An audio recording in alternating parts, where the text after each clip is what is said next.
বিচারের আওতায় এনে জনসম্মুখে তাকে ফাঁসি দেওয়া উচিত। বুঝাই যাচ্ছে সে অপরাধ করছে, স্বীকার করছে, আর কি, আর তো সময় নেওয়ার প্রয়োজন আমি মনে করি না। এইটা ভাষায় প্রকাশ করা যাবে না।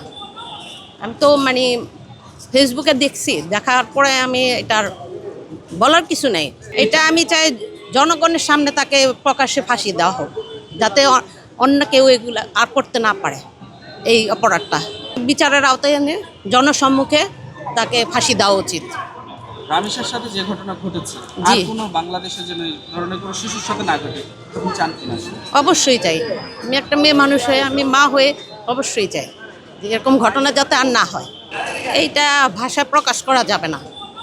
আমি তো ফেসবুকে দেখছি, দেখার পরে আমি এটার বলার কিছু নেই। আর যে মা, তার কেমন অবস্থা সেটা তো আর কি বলবো।